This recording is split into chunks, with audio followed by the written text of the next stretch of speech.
computer. And with your permission, let me switch to Georgian and then I'll be in English in a minute. მოგესალმებით. ყველას ძალიან დიდი მადლობა, რომ შემოგვიერთდით დღეს.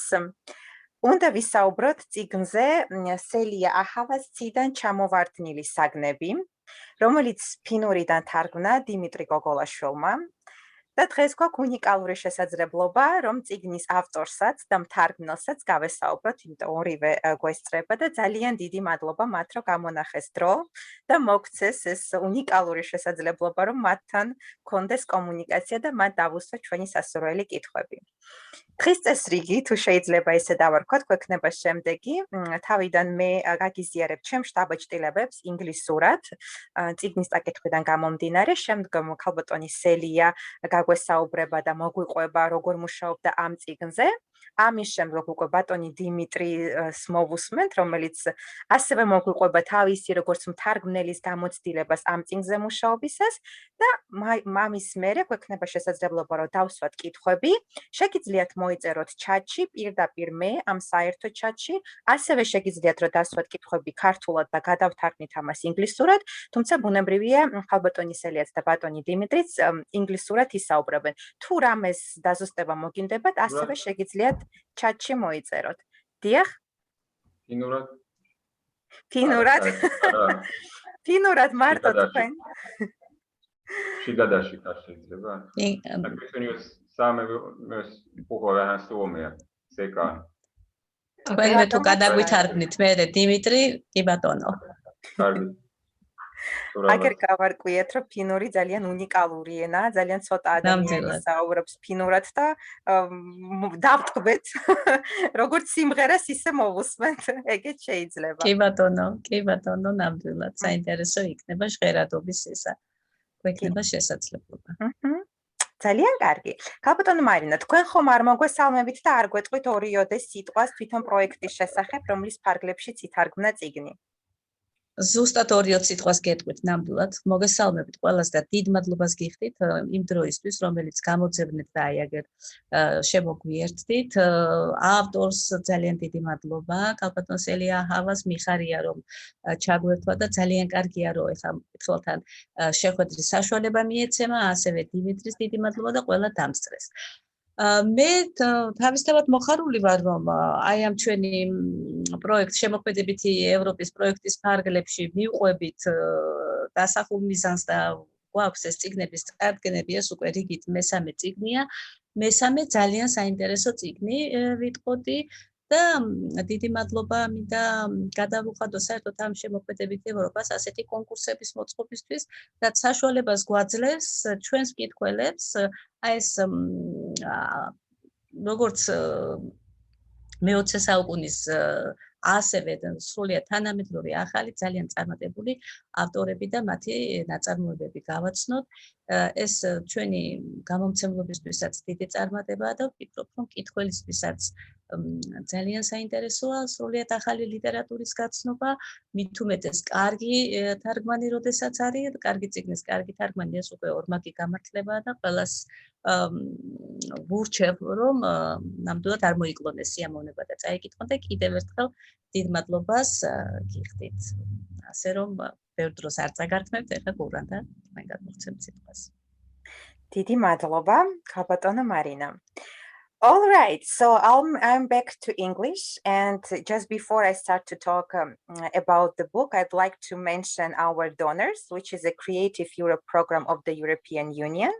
And the overall project is called Voyage dans l'Europe littéraire. And this is our 3rd presentation. And once again, thank you so much for being with us. Right now, I feel a little bit awkward because it's the first time I am presenting the book in front of the author, and it feels I feel a little bit shy. And I would like to emphasize that those are just my impressions. I am probably one of the first Georgian readers who read this book, and I am just sharing whatever ideas I had, and I am in no way insisting on their legitimacy or accuracy. This is just my perception. And the second one is the translation, because it was written in Finnish. I read it in Georgian, and now I'm talking in English. So sometimes when I bring some citations from the book, it might be not very accurate, and please bear with me. But now, without any further ado, maybe I'll start with the presentation of the book, which I think is very, very interesting from many different perspectives. First one could be very stereotypical, just if we talk about the culture, and if we speak about Finnish culture, Georgian culture, or we put it in the regional context and say Scandinavian culture and Caucasian culture, or go north, south, whatever you name it, you choose it. But of course, there are lots of differences, and the things which could be seen from different perspectives. And whenever we read this book, we also travel in Finland, and we have this, impression of really visiting some places and really experiencing some Finnish daily lifestyle, which is a unique opportunity. And it really resonates with the name of the project, which is Voyage, this traveling. And we really do travel through this book. Where do we travel? We travel to Sarah's home, and Sarah is a small Finnish girl living in a Finnish house and telling the story of her father, mother, and sometimes some stories from her auntie's life, and not only, much more of, but this is the core maybe. And my impression is that it's not a joyful story, it's not a happy story, but this is a story which gives a food for thought, which invites to ask the questions and to go into self-reflection, not only from cognitive, perspective, but also on the emotional level, because Sarah, she has a certain wisdom, which probably in some way we lost. For example, I do not remember when I was 8 years old. I do not remember what I was thinking, what were my impressions, what was my opinion. And today, when I hear a child saying something smart, from today's perspective, what I judge smart today, I'm surprised, and I'm thinking, where was I also that smart when I was this age? Mm-hmm. And maybe I lost this confidence that actually every person, even a child, we all are. But then somehow on the way we become so normalized, and we acquire so much social etiquette that we probably lose on the way some creativity. And that reminded me the words of Pablo Picasso, who was saying that every child is an artist. The problem is how to remain an artist once we grow up. And somehow I also could, relate in this case. And for me, I'll also ask you this question later, but just to here give a teaser, as an author, for me, it's impressive how you manage to be really in the skin of a child, tell the story as a child would tell, and not as an adult would tell. So this is like a one line which was extremely, extremely powerful to me, and this. I would say rencontre. So we meeting with Sarah was really very enriching for me. And the second line, which was very insightful and inspirational, that was, of course, handling the shock. And in this case, what I liked in this book, it was not stereotypical in a way that shock is not only caused by sad events, but also sometimes by positive events. And here we have unfolded our several events, which is one, death of the mother, which is, of course, very, very sad and devastating. And then there is such a contrast, which is the winning in the lottery, which Auntie does, and winning a huge amount of money. And Sarah joyfully says that it was so much that you could not bring it home, so they transferred it directly to the bank. And idea of that all of a sudden you become that crazy rich, and what do you do with this money? Some first reaction could be a joy that one can feel lucky, one can feel thankful for this, but then some other thoughts also come to the mind. For example, why me? How did it happen?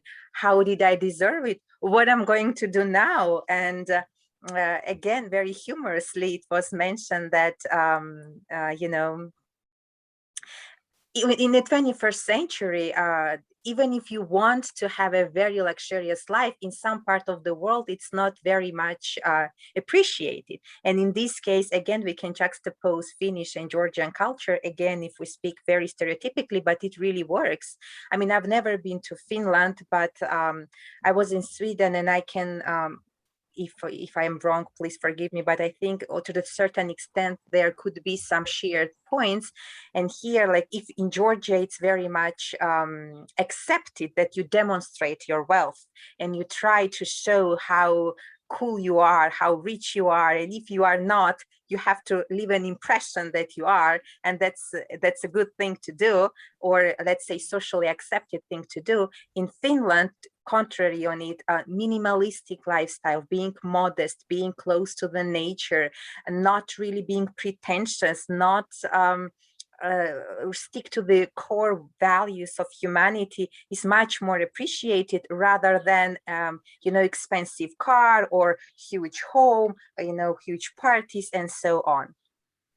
And so on this auntie's example, that was very interesting to get to know her and to enter her universe, where actually she won this lottery twice, and we see that when she won it for the second time, even how much more difficult it became to her, because then you do not believe in the miracle anymore, or you do not believe in that in such a chance and opportunity, and you are asking, maybe that was not in the book, but I am just following up on her thoughts, that if that much happiness entered my life, maybe some bad thing also has to come in, and there is this fear of anticipation that something not so pleasant will happen just because something very good happened, and it really prevents you from enjoying the moment and carpe diem, you know, because at this particular moment, being in the present, you are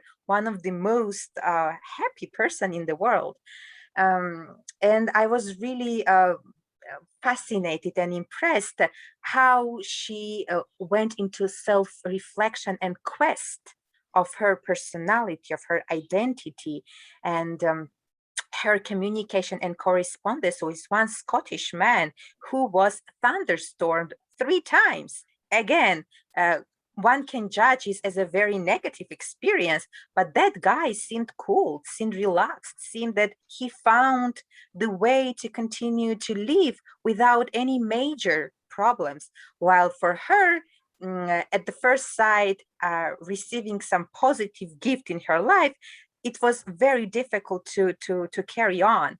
And I really liked how you, as an author, found the way of mixing the real with fictional. Like you brought some real articles from real journals, and how Anu Auntie was looking into how the others live when they experience something extremely traumatic or extremely and it could be not very always a good or bad thing. I mean, not always a bad thing. It could be also a good thing. And she also remembers and recalls the story of the mother whose 2 children was survived on the boat, where only 3 children out of 138 people survived. And for her, at first, it was of course, huge happiness. But afterwards, she started to question why that happened specifically to her. And the second one, maybe she was not a good mother because she did not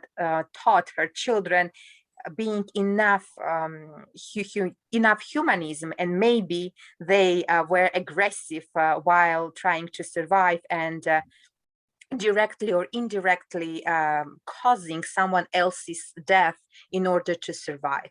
So of course that kind of thoughts are powerful, are thought-provoking, and this culpabilization and sense of shame and guilt which comes when in reality probably there is no room for it, and objectively speaking one has to enjoy the moment.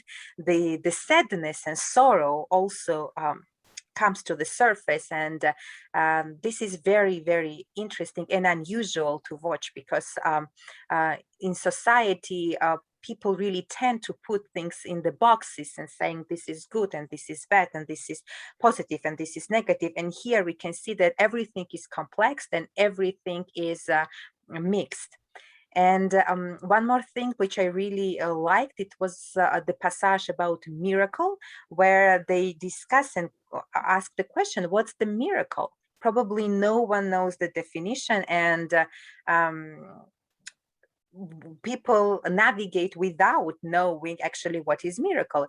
And again, if we extend, it's also could be a matter of perception. If we perceive everything as a miracle on a daily basis and find and see that actually many things that happen to us on a daily basis are actually part of miracle, and we really have to feel lucky that we are experiencing that. But at the same time, if someone wants to see only negative sides and being very skeptical, for them nothing, even which is obviously a miracle, would be qualified as a miracle. So that's also very interesting to dwell and think about. So I think that would be enough from my side, because we have much more exciting speakers like the author and the translator who can share much more. And maybe Celia, I'll give it over to you, and you share with us whatever you feel like sharing, and that would be very curious to hear you. And thank you very much again for writing this book and for giving the permission to translate it into Georgian. Thank you very much for sharing your reading. Very thoughtful. Yes. Oh, there were so many things. I will start with reality and fantasy, which are both elements of the book. The book has sometimes been referred to as presenting magical realism, but as a writer, I think I've always been interested in the real, not the fantasy, but I've been interested in that side of reality that is unexpected and unsafe and inexplicable. And these are all so they also, like, that book is full of events that really took place, that it is most of the incredible things that fall from the sky, including frogs and ice and golf balls and jelly and God knows what. Those are all real events that have happened to somebody, but they are very unlikely events. And when an unlikely, inexplicable, unexpected event happens, it can somehow threaten our security, our kind of illusion of being able to explain things and understand and weave them into a story. For instance, we like to tell a story, we like to make our life a story that makes sense, that things have kind of causality, that what I do affects what happens next, and it makes sense, and that makes me feel safe. And in a way, all the characters in my book, this safety is somehow shaken, and for a moment they realize that they are not safe, and what happens in life is not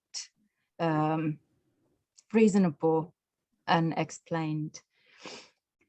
So in a way, my imagination has always been, you know, I get inspired when I hear stories that are real, but they are not they are not likely. Like in my first book, there's a whale that swims into London along the River Thames, and that did really happen when I lived in London. I mean, and it was quite amazing event to watch. I didn't go see the whale, but I watched it on TV, swimming along the river, and then this animal that we know so little about, hardly anything, and there it was lost, and in the end it died. They tried to make it turn around and go back to the sea, but they didn't manage. So, but it was a magical event, and so you'll find that in my first book. In this book, I'm often asked that what was the starting point for a story, and in my case, I rarely start with one point. I start from several places. I have a collection of ideas that are not interconnected, but I start kind of weaving around them, creating some sort of associative network around them. I thought I'll show you. I draw these sort of maps. I don't know if you can see. So then there's words, then I link them.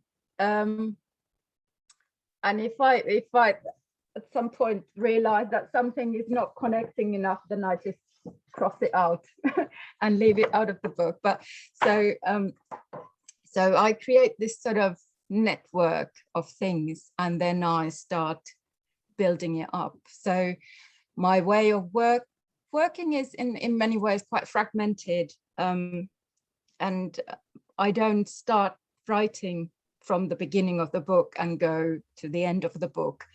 All through the process, I write in different parts of the script. So in that way, I'm not very plot orientated writer, but this is how my mind operates, and it is the way I seem to work. I'll show you another one. Here's the finished book. So I've made it into a kind of long a map of these are the different parts of the book. It has 4 sequences.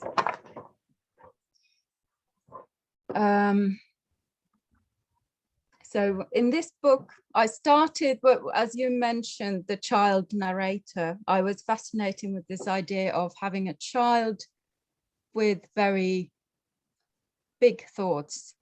And I liked that combination of, because in a way, when something big enough happens, I think we all, whether we are adults or children, there's not much difference. We are as helpless. And Sarah is a good example of how child in some ways is more able to operate when there's a shock, because child's mind is still quite flexible, so she can adjust, whereas her father, for instance, is totally broken down by the loss of his wife, and even, you know, physically kind of breaks down. He loses the sense of his body and the kind of outline of his being.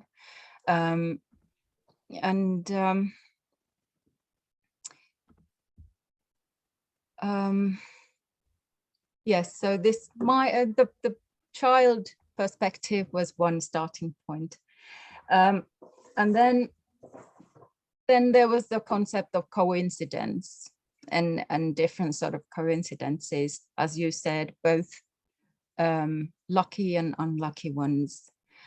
and how they shake our existence somehow, and also what sort of methods we as humans have to make sense, that somehow it's very just mentally it is important to make life feel sensible, like it's logical or somehow making sense, and that and there are different ways of creating this illusion of understanding and control.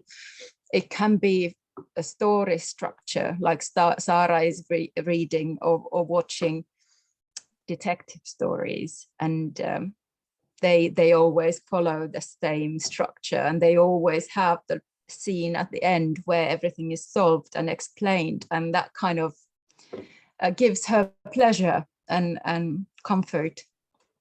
But at the same time, she realizes that in the position that life has now thrown her into, this story structure doesn't work.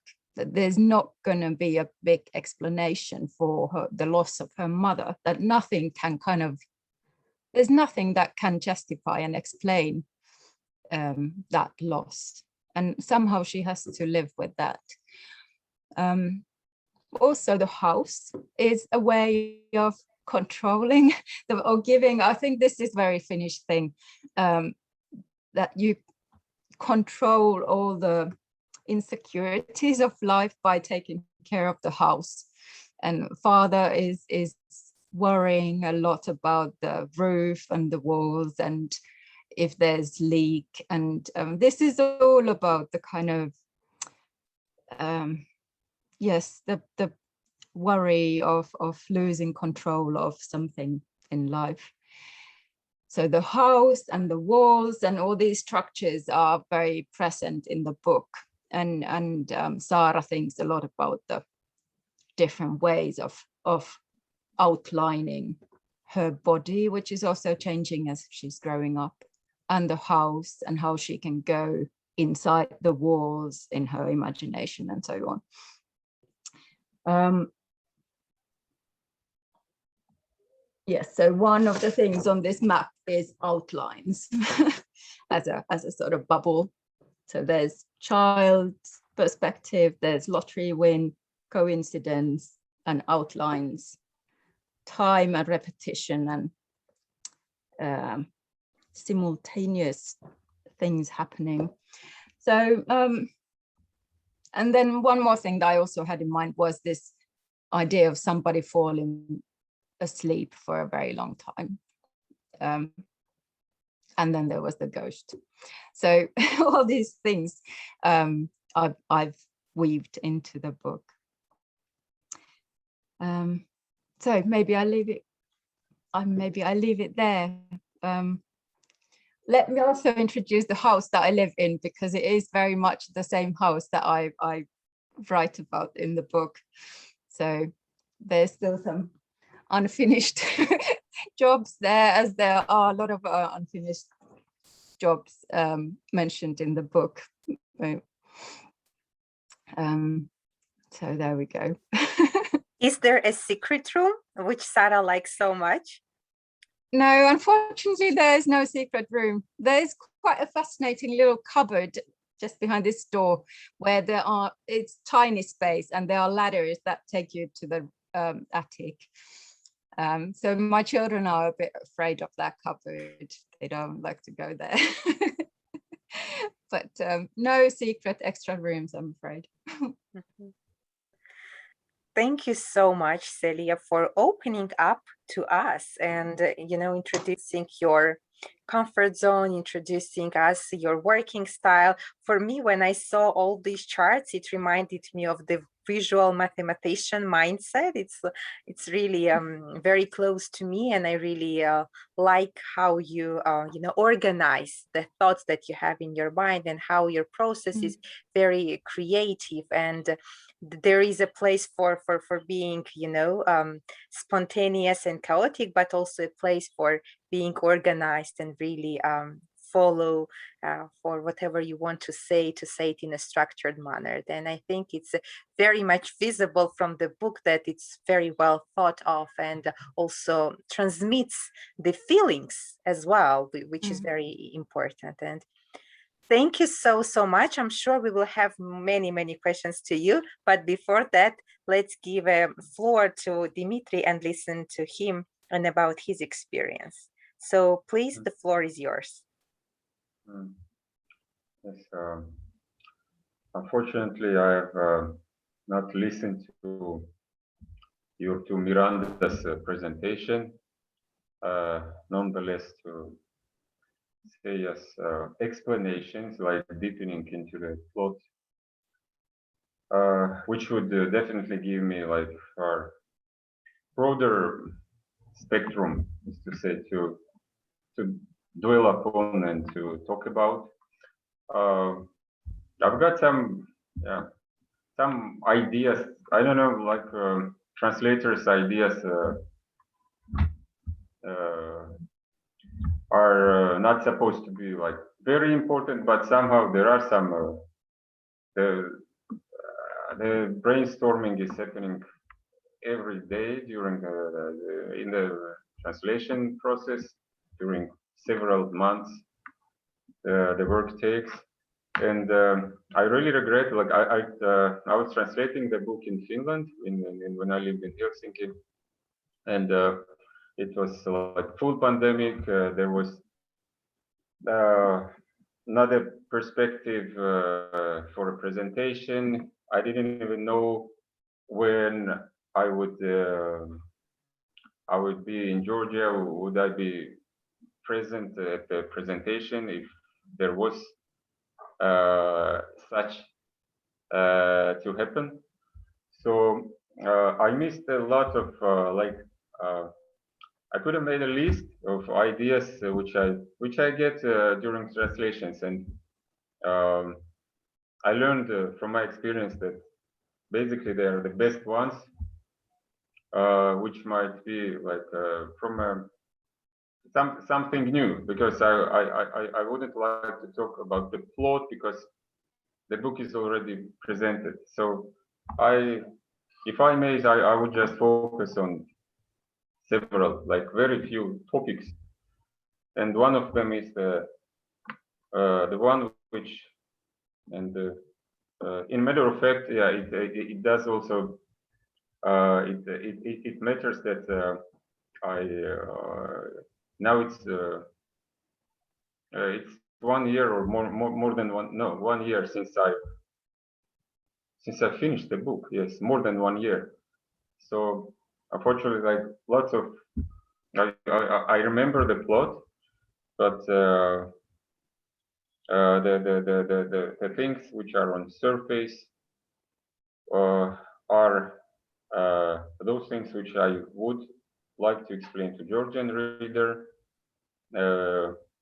who might have questions or about why was Sarah's father, why did he act like he did in the book? Why couldn't he support the child, his own child, his sole daughter, in such a difficult stage of life? And maybe it's not something new to those who are familiar with the Finnish culture, with more or less with Finnish literature, but to me, or to those who have lived there, or maybe to who have close friends or relatives in Finland, it's quite a usual story that the men and the men in particular, because maybe it's a stereotypical thought, but men in particular, Finnish men, are not very skillful in explaining their feelings. So, and when it came to worse, when it came to this tragedy, when the father was needed, this Finnish, let's say,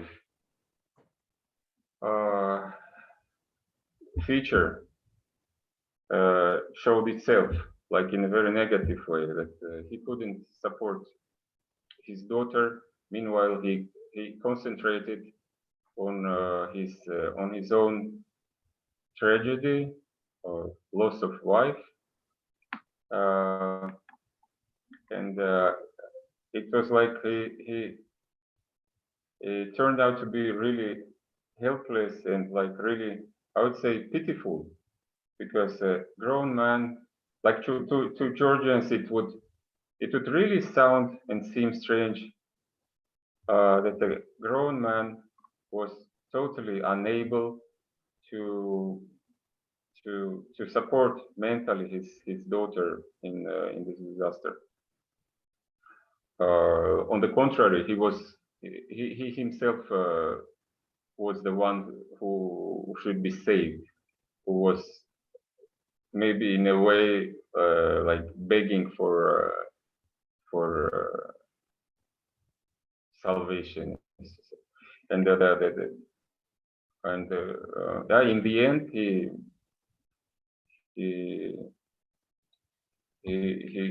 got the help from his own sister. So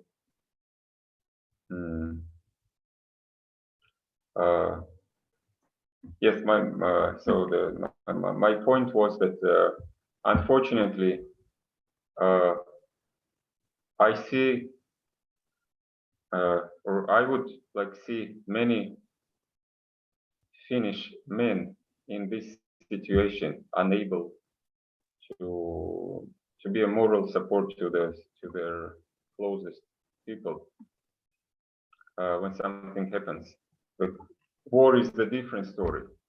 Like in the war, Finns, like back in the history, Finns have showed themselves to be like they're like really great and brave warriors. Like people nowadays in history, they're really, Finns can be proud of their struggle, but in personal dramas they seem quite weak. And I hope I'm not exaggerating, because I have like Finnish relatives. I might say I am a Finn in a fourth generation. I've lived there many years, and my wife is Finnish. So, and I've got relatives from my wife's side. So I can say I know something for quite a life maybe about Finnish men. So this was very typical, and which I wouldn't say is only Finnish, but rather it might as well be very, very Georgian, because Georgian men have this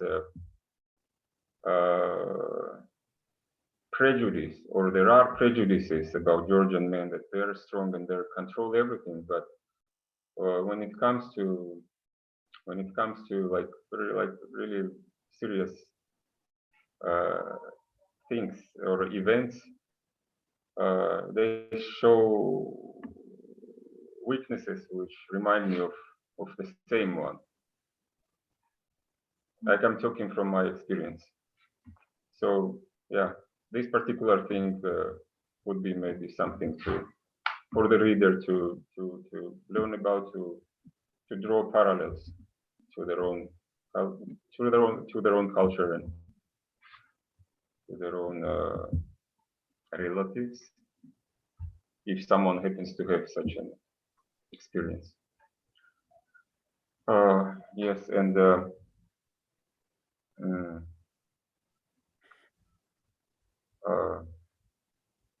so the next thing was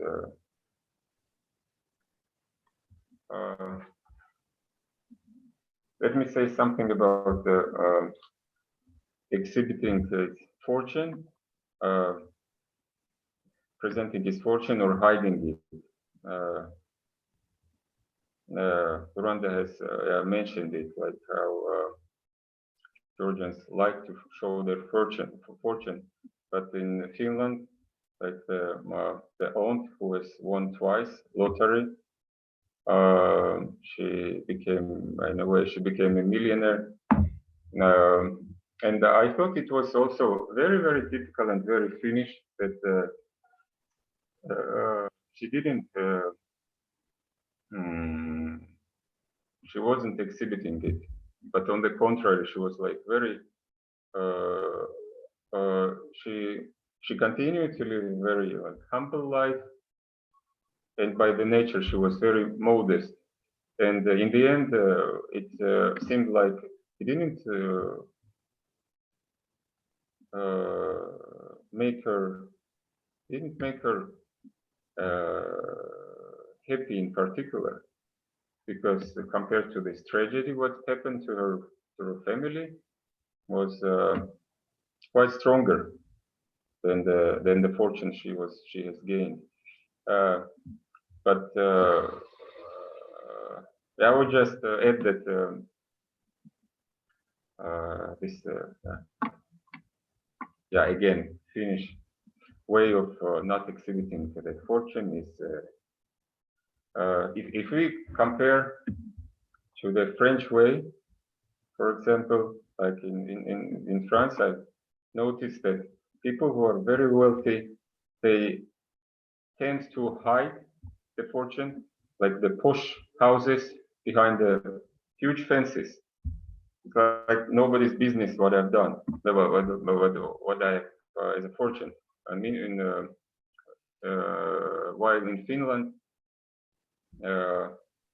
it also has something to do with not something, but in direct connection with safety. Like Finland is, like in general, it's a safer country than France.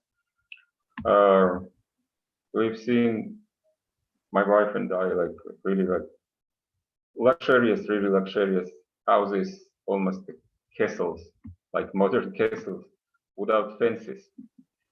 So, and I had the feeling that Finns are not, wealthy Finns are not, they're honest taxpayers. So they're not afraid of raised taxes as the French do. So that was, that was something about the wealth and the role of wealth in the life of ordinary, I'd say, citizens. Yes. There was one more thing.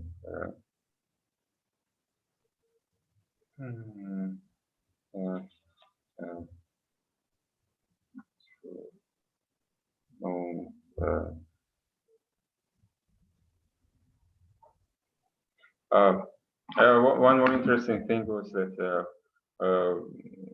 people abroad tend to think about Finland that they have an image of Finland as a very welfare, as a welfare country and very safe country. The safety is like I have to deal with that in my everyday life due to my cohabiting with the Finnish woman, and the safety is everything. Especially if it comes to to children. But the novel gives quite a different image of Finland. Like it's like the events described there, and all the happenings there, like far from being an example of safety. Rather, it was like even the house. It was like it was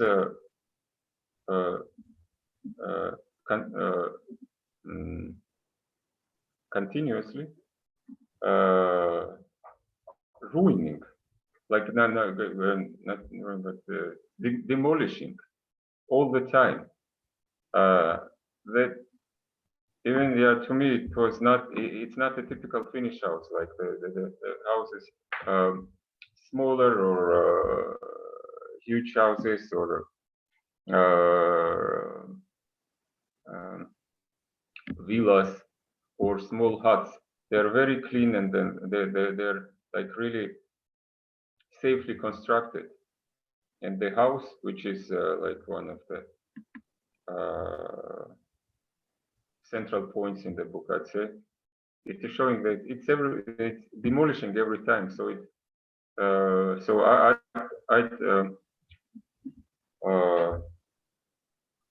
I would try to see it in the positive way. Something to learn about is like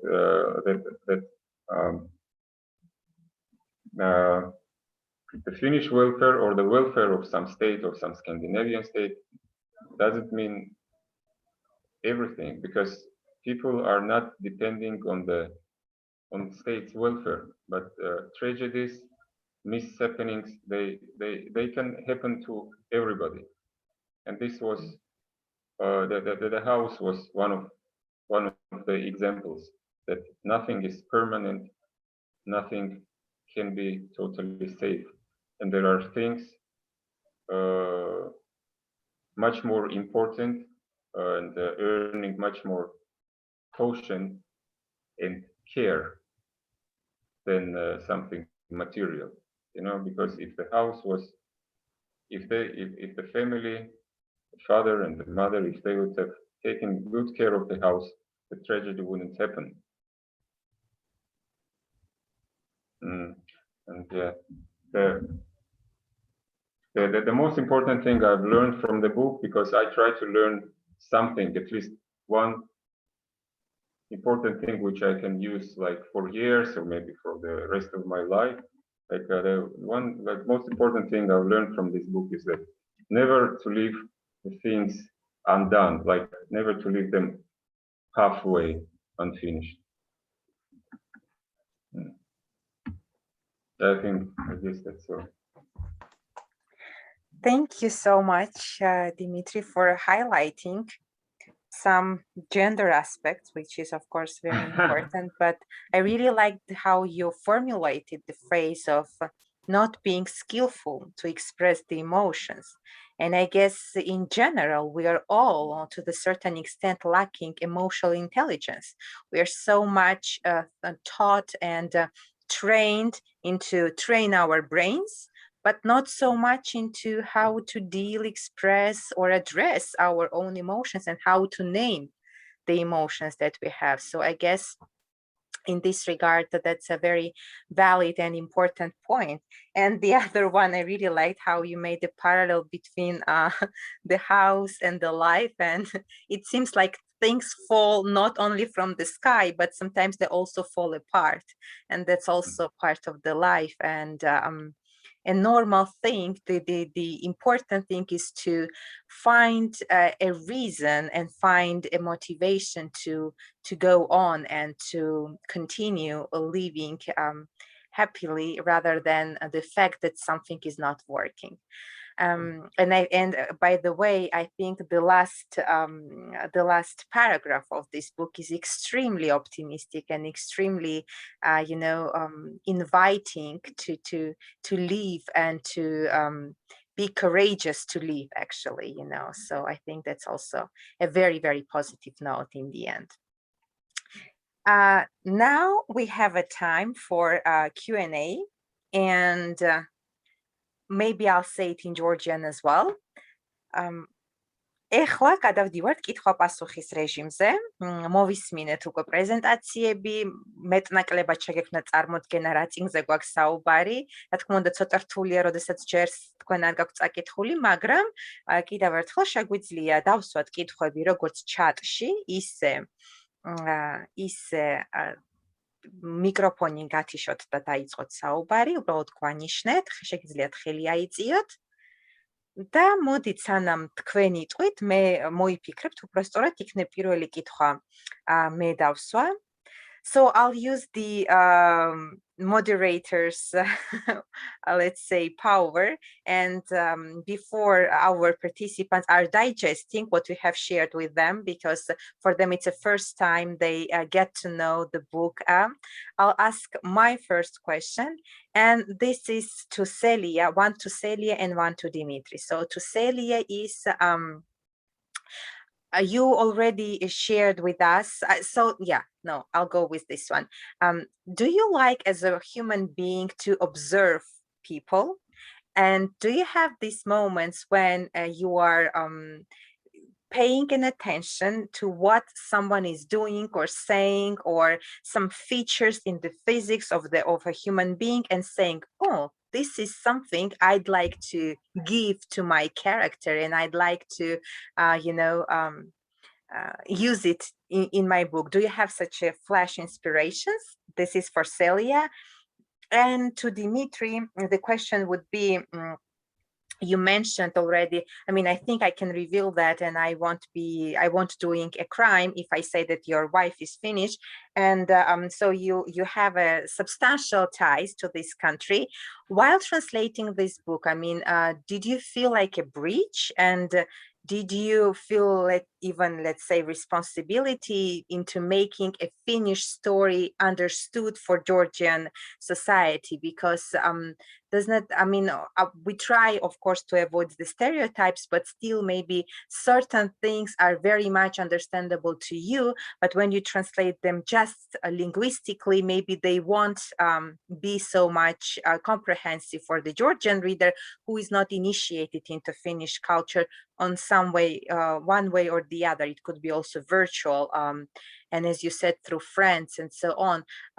So did you feel, how did you deal with, did you have some moments when you were thinking, oh, I understand exactly what is written here, but I don't know how to translate it to make it understandable to Georgian reader? So please, Celia, and then Dimitri. Thank you. You asked about how I observe other people and make secret notes. Yes, I do that.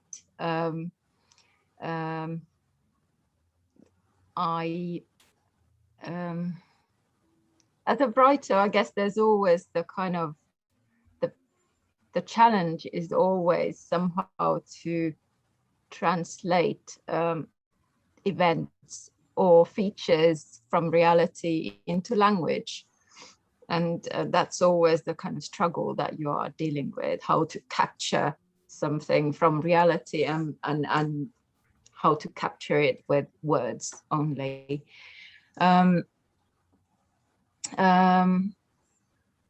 Yes, just yesterday I was interviewing an 80-year-old lady. It was to do with the radio play that I am writing, which is dealing with kind of equality, more political movement from the 1960s. So she's a politician, she's an old politician, and she was talking about society and money and so forth, welfare state and things that they managed to do in the 1960s and so forth. At the same time, she was sharing her personal life and how she met her husband 61 years ago. So they were 17 when they met, and amazing stories. And you know, I got totally sidetracked because I actually got so fascinated with her personal life, and she had missed her father, who was Hungarian, and she never met him, and it was just full of all these lovely story details. And now I'm writing today the interview and realizing that, you know, I should be focusing on welfare state and political issues, and I'm kind of much more drawn into her personal life story, and I wonder now how she's gonna take it, what I write.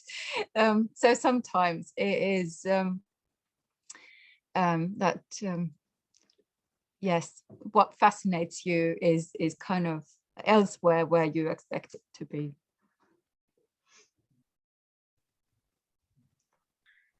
Thank you so much.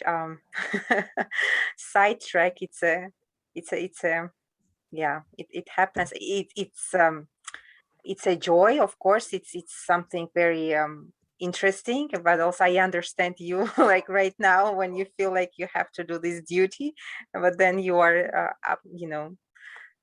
thinking of something else. Interesting experience. Dimitri? I'm not sure whether I have lots of insightful ideas about it, but whether I explained certain things or tried to explain it between the lines or not. I would say rather not, because it's not my first book or first novel I've translated from Finnish, and I've seen I had to deal with far more complicated, far more like in a Finnish way complicated, but mentally Finnish things which I had to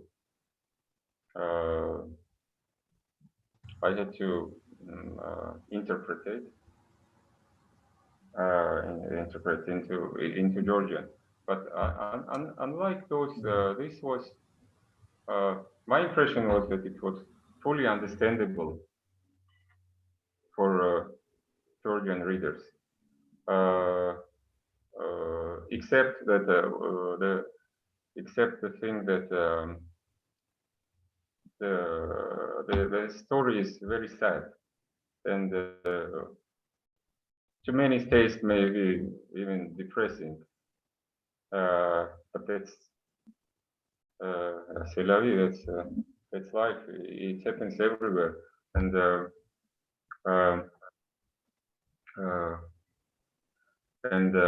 no, again, I mentioned that the state or welfare country can interfere in the proper way to help people, to help the people who have suffered from such tragedies.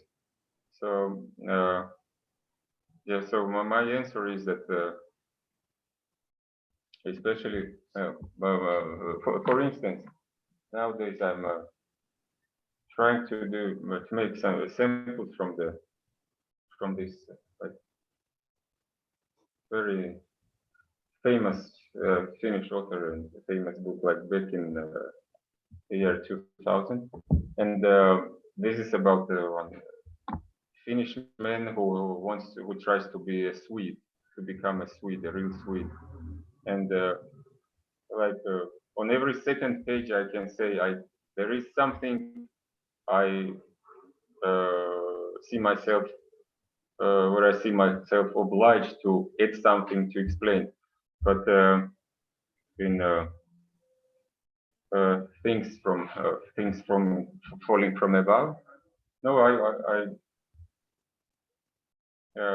maybe I'm wrong, because as I said, it's more than 1 year since I translated, but it happens like in every Finnish book I translate, Finnish or Swedish, that I try to make it more understandable, some topics more understandable, but I don't remember a single moment or episode, because it is which I see as in positive light. It was fully understandable. It's just a matter of taste whether a reader likes to read sad books or very joyful books. Thank you. So the story was pretty much universal, right? So it's understandable to everyone, and it's shared. The story could be shared, in different parts of the world, and people could relate to this story. Thank you. And we have one question in the chat. It's in Georgian. Let me try to translate. So this is to Seleya, and the question reads, the novel is written mainly from the perspective of a child. How do you manage to be in the skin of a child?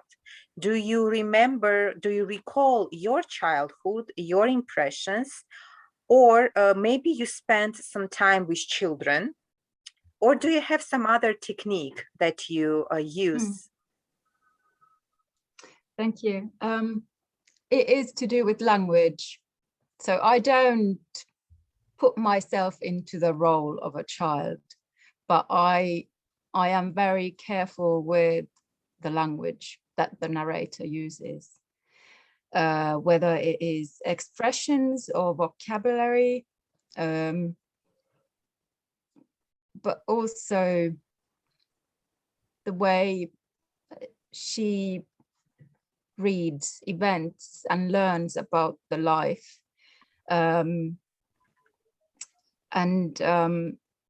Yes, it was partly to do with that I had small children at the time, so I was able, in the kind of daily life, I was able to see how they figure out new things, like when you take a snake and a dragon and a dinosaur. As a child, those three things are just as real, and they have to learn, they have to kind of memorize that a snake or a lizard exists, and dragon is an imaginary thing, and dinosaur has been a real thing, but is not no more a real thing. And they you know, but so it's a thing that they have to learn, and I think these sort of, there's a lot of that in Sara's narrating voice, that she deals with concepts that, and sometimes they are correct, and sometimes they are a bit off the track. It is also to do with the flexibility that I mentioned, that child's thinking is still flexible, and so I've tried to present that through language and her thinking as well. But then there's this magical thing that readers believe what you tell them. So if I tell that this narrator is 8 years old and I put adult thoughts into her mind, we believe it. And that's the kind of fascinating thing that can happen, that sometimes you can put two things together, and the reader is able to make the connection. So that is actually a technique that I use, that it is to do with I think it is to do with the fact that I have drama background, and in theatre this is very concrete, that, you know, if there's a stage and you put several, if no matter what you put on the stage, the viewer will read the event as a whole. You know, she will or he will make connections between the characters and the costume they're wearing and the things that they are saying, and create some sort of whole from it, even if those things that have been put on the stage are not connected at all. So that was a kind of technical thing that I learned from theatre, and I think I still use it in writing. So there are a lot of gaps in my, I would say there's a lot of space in my writing, and this is again to do with my drama background, that there are unsaid things and kind of yes, things that have been left out. So there is space for the reader to make connections and understand. So not everything is given. So I think in my book, sometimes the reader has to work a little bit.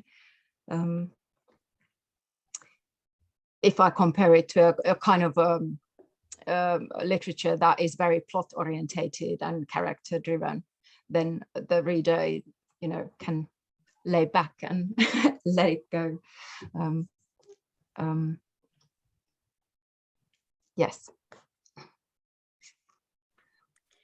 You put my universe upside down. You know, I could never imagine. I mean, the Sarah was so credible for me that I would never imagine that for 1 second that probably she's not a child and she has something from the adult. And I think the technique that you mentioned is it's working, but also this is something I would never know that this exists, you know. So thanks for sharing. And I think whenever you said that your books do not say everything, it also shows that the books are inclusive that you write, because they provide a space through silence, maybe, which invites to step in and be together with the characters and think and really experience and feel physically also and emotionally the whole setup of the book. And it's really very successful and works.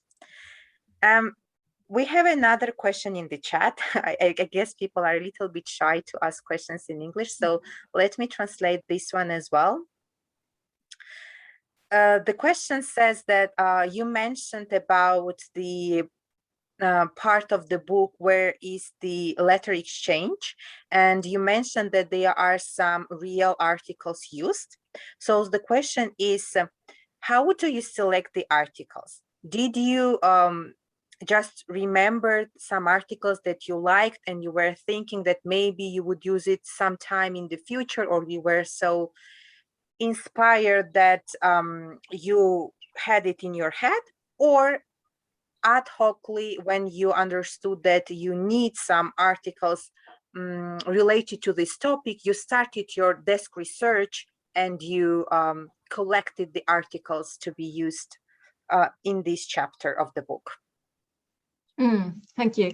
Yes, I did the both. So as I said, I've always been fascinated in unlikely events. So I do keep a kind of work diary, a work notebook, where I take newspaper clippings and little stories, and I place them there even before I know that I'm going to use them for anything. So I had some stories with me already, and then as I was writing the book, I was also trying to find more. And then also people, if I talk about what I'm working on at the moment, people start telling me stories. And actually I still get messages sometimes, people sending me articles about a big fish falling from the sky. For instance, I got that article not that far long ago, and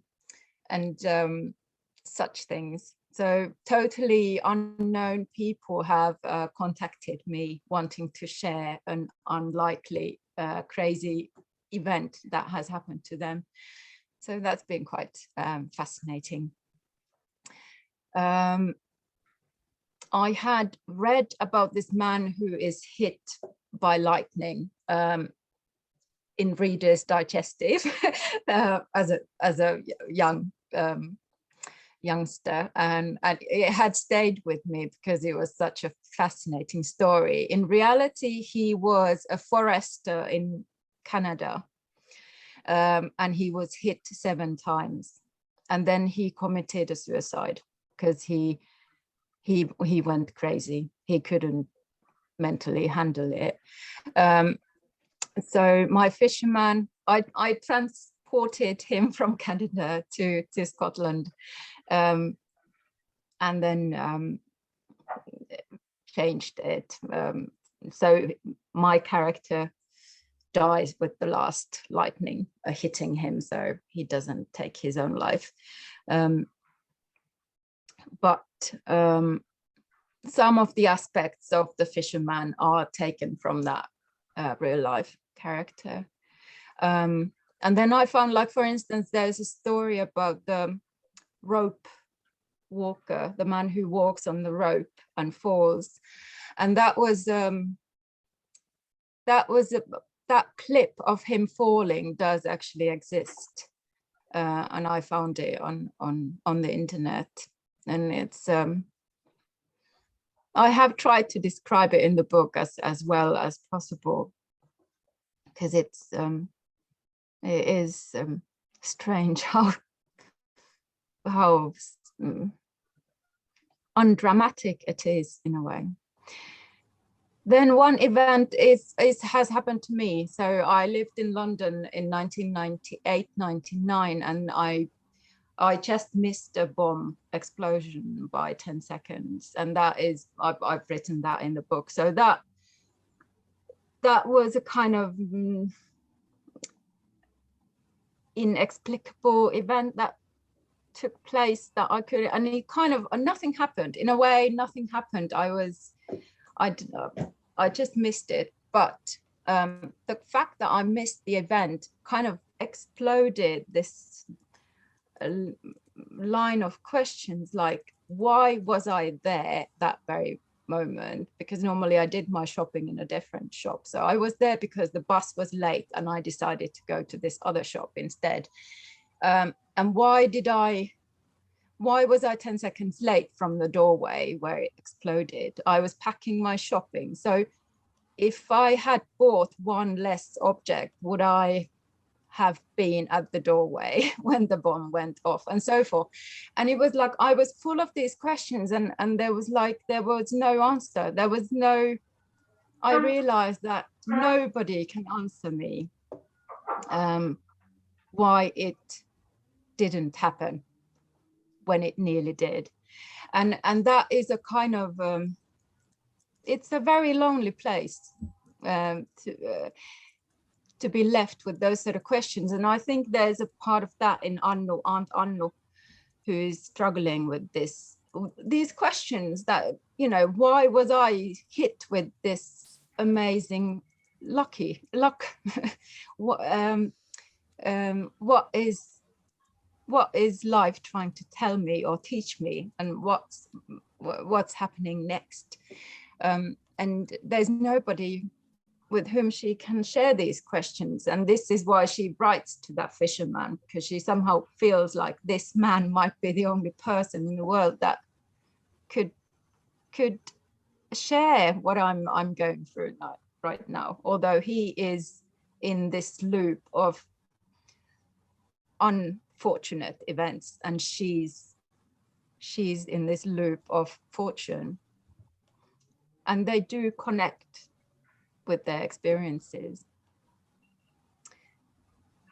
So it is a combination of newspaper clippings, a lot of research on the internet, and my own experiences and stories that other people have shared with me. It's really fascinating how I have an image in my head, like having a one point and then having probably the sunshines also, going to different places and people, and in the end being a connector and a giver and a receiver, and this reciprocity, and you can see that there is everything, and in your experience, people trusting you and sharing with you their stories, you really taking to your heart their stories, and then in the end assume the meta story, which is very much food for thought, definitely. So let me ask if anyone else has any more questions. Maybe just, yeah, that's I guess we can little by little wrap up.